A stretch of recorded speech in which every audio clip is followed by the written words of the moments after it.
Good morning. My name is Jerome Deering Bay. This is another episode of Reform Crime Sentencing Now, an affiliate of reformcrimesentencingnow.org in conjunction with Image for Lives and Rich Moines Productions.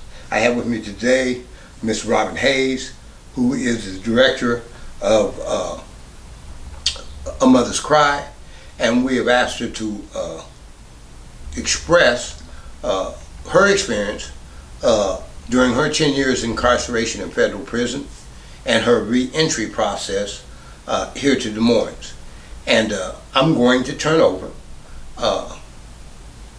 the mic to Ms. Robin Hayes and let her elucidate on the issue of women incarcerated in prison and the re-entry process here in Des Moines.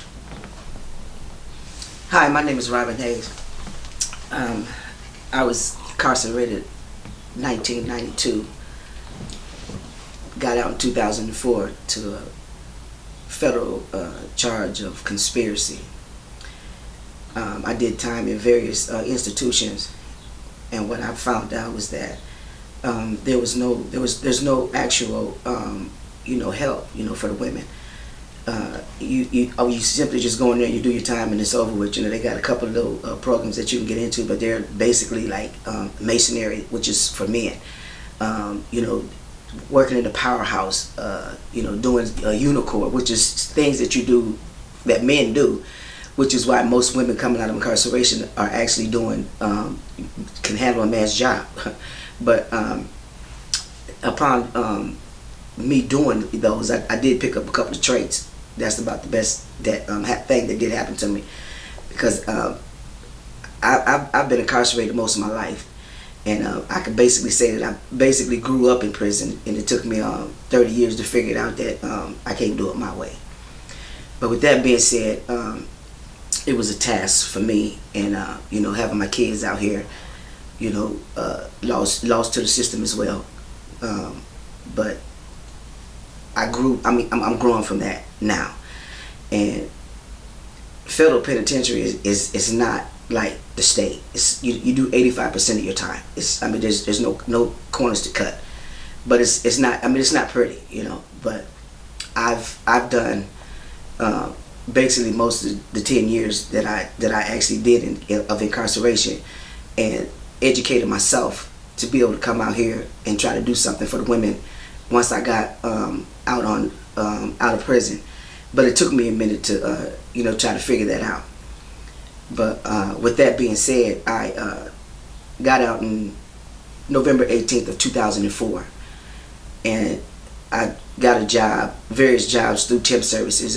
It was hard for me to try to conquer a good paying job, because I am a mother, and I had lost a few siblings during my little journey of incarceration on this last bit, and really didn't have anything or nowhere to go. My husband was out here. My mother was on the run. My son had caught a life sentence. I had to get a job. I had to come to the halfway house. I wasn't able to be able to come home. I had to go to the halfway house, and the halfway house to me was set up for failure. Seven letter word failure. But I got through that, and while I was in there, I learned that it's up to me to be able to make things happen, regardless of what they want. You gotta move on. You gotta move forward. You know what I'm saying? Because I'm the type of person where I've always been on my own anyway. I was always doing the wrong thing, and the person that I seen in the mirror years ago was somebody totally different from who I am today. Let me interject something, Robin. You spoke to the fact that you did time in federal prison, and a lot of the youth don't understand that system because they've never experienced that. So with that being said, women in Des Moines, if in fact they catch a federal crime, and most controlled substance violations, felony in possessions of firearms, bank robberies, and fraud, things of that nature, result in a federal sentence. You don't go to state prison. Tell the women, the young women in our community, where those federal prisons are. Is there a federal prison in Des Moines, Iowa? No. Is there a federal prison in the state of Iowa? No. So if in fact they incur a federal criminal offense, they'll end up in a federal women's prison in a different state, Absolutely. which makes it difficult for family members to actually visit them. Yes, Is that correct? that's correct. Okay. So what federal women prisons, most federal prisons for women are usually camps, what is called a camp. That's the lowest security institution that a woman can be in. Okay. Or a man. And so what camps or federal institutions other than the one in Minnesota, Wasika I think it is, did you serve time in during your 10-year stretch? I was a minimum security, but I didn't want to go to camp because Okay. again, that's set up for failure too. Okay. There was, it was just too much freedom, and at that time, my mindset was still, how can I try to beat the system? So, I did all my time in the federal penitentiary, and I started off in Danbury, Connecticut. Okay. I did 6 months in Danbury, Connecticut, and they got a camp there. And then I went from there. I went to Dublin, California, and I did 18 months in Dublin, California. They got several camps there for women. Okay. And then I went to Tallahassee, Florida, and I did 6 years in Tallahassee, Florida, which was a man's camp, and they got several women's camps down there too. Mariana, West Virginia. They got. They got one in Pekins too, which is a little closer, which is in Illinois, in Iowa. Right. But I never made it to none of them. But a couple of our siblings from here had from Iowa did attend. Some of them like Kim Stapleton and I can't think of it's quite a few of them that was down there in Pekin, and there's the prison is ain't nothing nice. It's not like you see on TV, but it's just not. It's not. It ain't nothing. Nowhere where you want to be. Nobody. No child. No adult. Because doing federal time, and it's like I said before. It's not like doing state time. It's you do. All you get is 54 good days a year. That's it. You know what I'm saying? Right. And if you get in trouble, them 54 days that they gave you could be taken just like that, and that's the whole year that you got to bring to the door. Right. So it's not like what you think being in the federal penitentiary. Okay, and that's the reason why I asked you that question, is because there's a push now to try to get our youth to stop involving themselves in the violence that has occurred across the United States. And especially here in Des Moines lately, we done had a lot of rash of youth involvement violence acts in Fort Dodge, in Des Moines, and some of the other surrounding cities. And so my appeal, rcsnow.org, Rich Moines Productions, and Image for Lives focuses on changing the mindset of our youth involvement in drug sales and crimes of violence. And we know that a lot of the youth that are currently engaged in that type of activity don't really understand the ramifications of their conduct. And that's only because they're young. Now, some of the organizations that are out here now are reaching out to the youth, trying to get them involved in community-orientated programs that'll give them a voice to speak about the issues that are directly impacting their lives, which have an impact or an effect upon their conduct. Yet and still, the dialogue has to extend to the fact that no matter what we say, because you and I were both young, and as you spoke to Florida, Dublin, California, Connecticut, and things of that nature, I was in a lot of those states as I was doing time in federal prison. And it takes away from the family structure of them having actual direct contact with their child or children, mother or father, who may be in prison.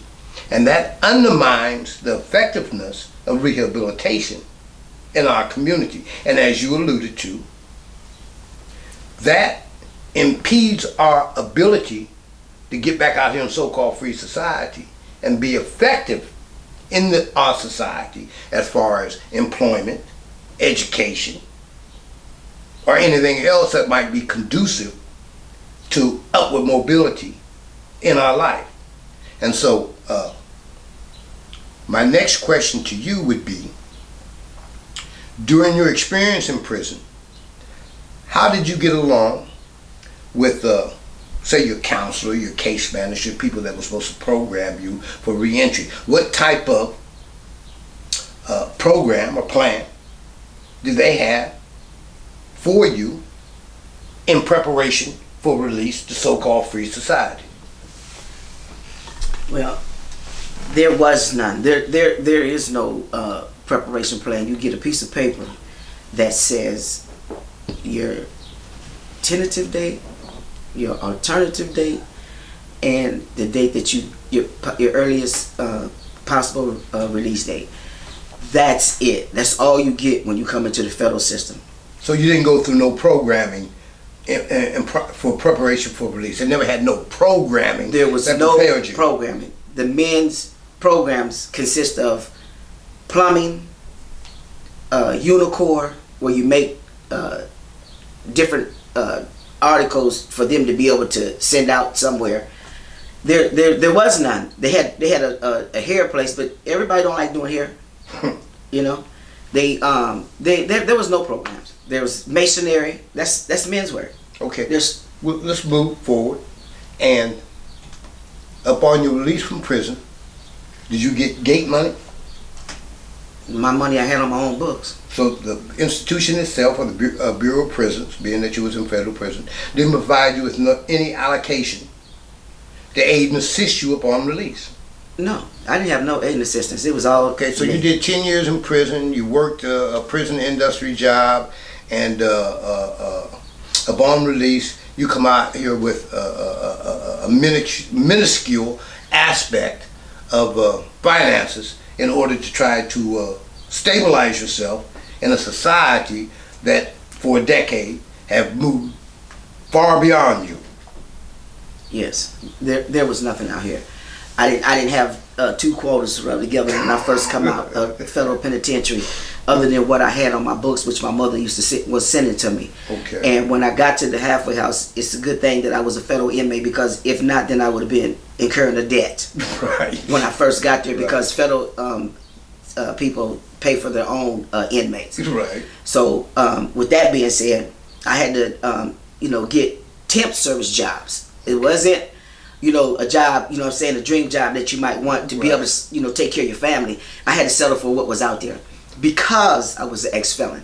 And that still sticks with me, But I did it. I survived it for 10 years. I went from one temp service job to the next, to the next, to the next. Just trying to, make ends meet, And my husband as well, He plays a pretty picture in that, because he had the finances when he got out. Because he had the same job. His job was waiting on him 7 years later. And I was just, the kibbles and bits that I was making, because I was selling it for like $10 an hour. And I'm damn near 45 years old making $10 an hour. My son was making more than me. Okay. And see, a lot of people don't realize coming out of prison that a temp job is not a permanent job. It's a temporary job. That's why they call it a temp job. Mm-hmm. And so you hope and pray that you put in the work and get hired on permanently. But again, that's a story for another day. With that being said, what other resources did you find upon your reentry? Was there any other resources available to you? Medical, community outreach programs, programs that are designed to aid and assist prisoners coming out of prisons, especially females, because we know that females come out and their situation is a lot different than a man's. And even though we both incur the same difficulties in that reentry process, did the community, as far as the outreach programs that exist within our community, reach out to you? If you don't put forth the effort to try to go down there, only to any of the Creative Vision, Urban Dreams, any of the resources that they give you in the facility, which is on a piece of paper, to tell you that there's a couple of resources that you can go to. Well, like I said, I was locked up for 10 years, and the resources that they gave me, I had already did that. I've already did that when I was incarcerated. And most, the only thing that Urban Dreams and Creative Visions actually did was, gave me the opportunity to do a resume. But a resume is not going to do no good. Even if you're educated, you got a PhD or a bachelor's degree, you can't find a job in those areas. That was my main focus. I got to get me a good paying job to be able to satisfy myself, so I can stay away from the behavior that I was before. When I was for the reasons why I got incarcerated. So what I did try to do was try to find me a good paying job. It took me 10 years to do it. I ended up going to Mercy Medical Center. From Mercy Medical Center, I went to VA. I'm at VA now, but and that's the best paying job that a person could ever want, because the benefits is really good. I was looking for a job with benefits. Okay. And with that being said, I did try to open up a facility for women coming out of incarceration in 2017, and went to numerous of state representatives, organizations that I thought that would help me try to put it together, and was unsuccessful.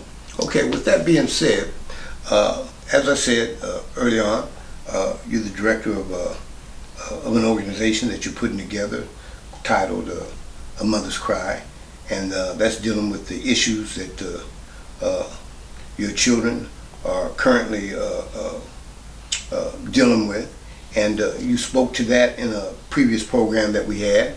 And I guess in close, what I would say is, what advice do you have, other than sending a person to your website and your program, A Mother's Cry, as well as your appeal to legislators that are in your district, that are charged with aid and assisting their constituents, and who have, on the surface, appeared to be somewhat ineffective in doing that? What do you have to say to the youth, the women? You don't have to say anything to the men. We'll take care of that ourselves, because we're men, and so we're going to speak to them. But as far as the young women who are out here being misled by the distractions in which you yourself got caught up in 20, 30 years ago, that would aid and assist them in setting their sights on something that is more productive to prosperity and upward mobility in life. Because a lot of our young women get hoodwinked into believing, what they see on TV, what they see on Google, what they see on Facebook, Instagram, and all these other technological apparatuses. What would you say to them to try to help steer them in a way? I know that, like I said, you can speak to prison and that life in prison, but without them actually experiencing it, they think it's just an illusion that'll pass away. They have no idea the effect and impact that has upon a woman's life. So I would like for you to speak to that in close.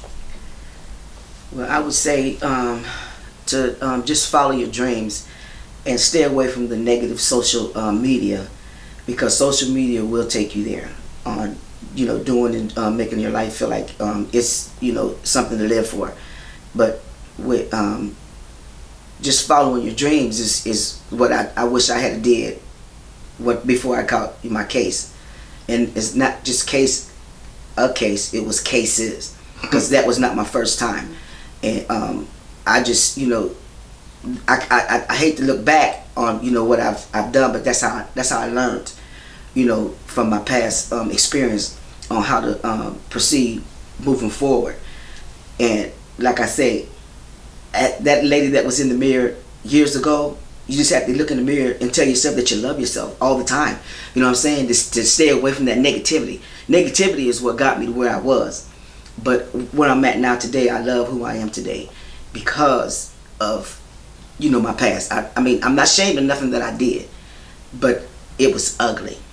And like I said, just follow your dreams. If you follow your dreams, you can't go wrong. That's it.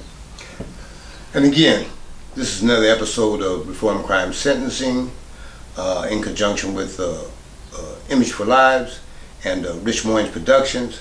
And I'd like to give a shout out to the Hotspot, Pernell Flag Bay and his family for the work that they're doing in the community, as well as G in St. Louis, the work he's doing. These individuals have struggled throughout life, and they're building up programs and businesses that help our community. And R.J. Miller, you're doing a fine job. Keep up the good work. We spoke a little bit about some of the other legislators in the city who are charged with programs and policies that are designed to aid and assist our community, but we have to hold them accountable like we're held accountable. And for some reason, we seem to miss that point. I would also like to extend honor this Memorial Day to all the families in the United States, as well as my immediate family and losses that we have suffered. We're stronger for it. The Spirit is with us, and you can feel free to contact me, Jerome Deering Bay, at 515-865-7305 or P.O. Box 8454, Des Moines, Iowa, 50301 in Des Moines, Iowa. Robin, if anybody wants to contact you, especially women coming out of state or federal prison, could you please give forth the contact information on how best to contact you? The best way to contact me is through my phone. It's area code 641-781-1492. I do have it's not a website, but I have a page called A Mother's Cry. The email to that is amotherscry425@gmail.com. Reach out if you need me. And this is for any woman coming out of federal or state prison, or any young woman that's out here in the community that is suffering difficulties through the different crises that they may be engaged in through illicit activity.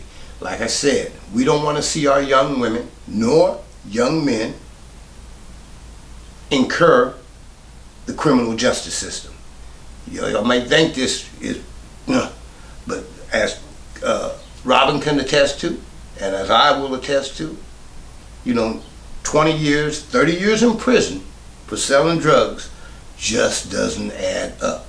Taking somebody's life and ending up in prison for life just doesn't add up. So we want you to be more conscious so you can think about the things that you do. In close, Robin, I'm sorry about that. I don't know why I keep thinking about Kim. Robin, in close, anything you want to add to that, to the women, the females in our community? Just follow your dreams. Thank you. And in close, have a good evening.